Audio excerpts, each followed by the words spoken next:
Dealing with a decent amount of pain today, but I wanted to go for my walk, so I thought we'd go walk at the Botanical Gardens because there's lots of benches to rest in, so we can still get our walk but take lots of breaks.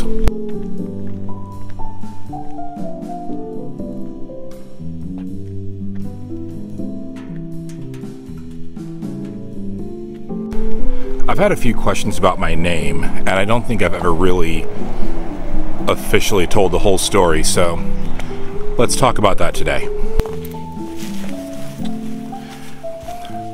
My real name is Sam, and a name I almost was given by my parents was Eric, and for a while that's kind of noodled around in the back of my head.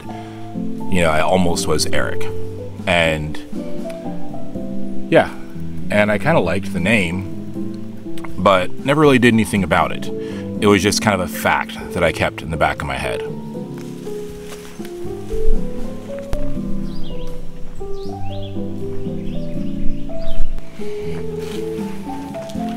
So fast forward to last fall. I am dealing with a really bad lupus flare that's just not ending, and I realized I'm probably never going to teach again, and I encounter the worst mental health crisis that I've ever had in my life. It was so bad I had to get help. I stayed in hospital for a few days and, you know, kind of sought to pull myself together. It was a very dark, very rough time in my life. And when I came out of that, I don't know, it was a weird feeling. It was like emerging from a cocoon. I didn't feel like I was the same person before all that happened.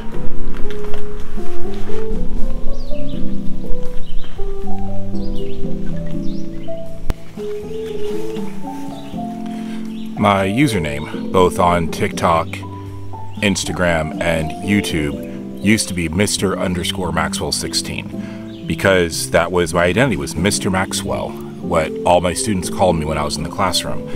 And whether my content was for adults or for kids, it still kind of came out of that persona, that Mr. Maxwell persona. But following that season I went through, it just didn't feel like the right name anymore. It didn't feel like me. I mean, honestly, Sam didn't always feel like me. So one day, I'm at Starbucks and they ask for my name, and I give them the name Eric. And they understood immediately. Sometimes Sam is a hard name to give through drive-thrus and things like that. You think it's an easy one to remember, but sometimes they'd be like, Dan? Stan? What? I don't know. Anyway, so that was the first step. I started using Eric whenever I would go to order food and they asked for my name. That's what I had it be. And yeah.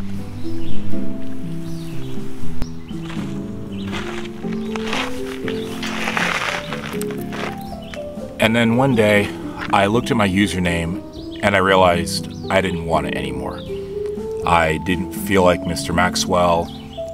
The direction I was going to go into, my content creation was going to focus even more on mental health and chronic illness and my journey, because I wanted to help others who had gone through what I had gone through.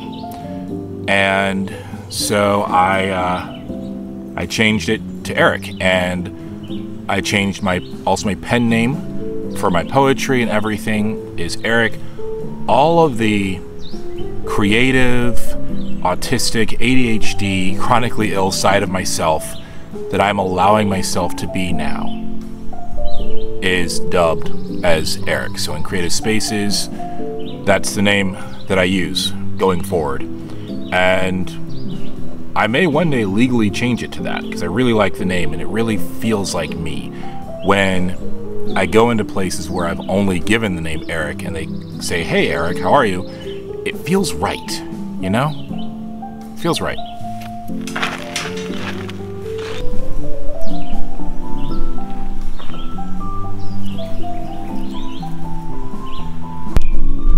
Now we get to the awkward part of the story. Why it's spelled that way. So, I don't know if you've seen the show She-Hulk, but there is this character in the show named Madison King, and the way she introduces herself is hilarious. Madison King. Madison is with 2 N's, 1 Y, but it's not where you think.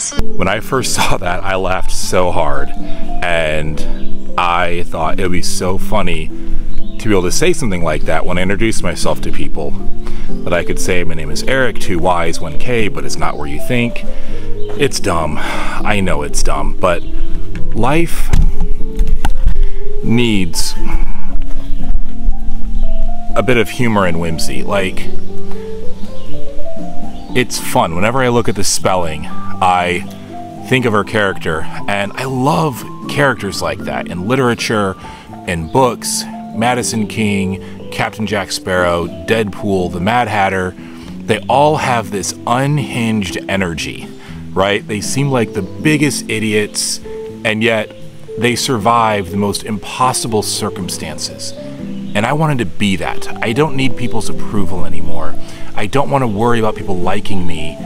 I want to be that person who survives, and people are scratching their heads like, how is he still on his feet? How is he still going? I have no clue, because he's not doing all the things we told him to do.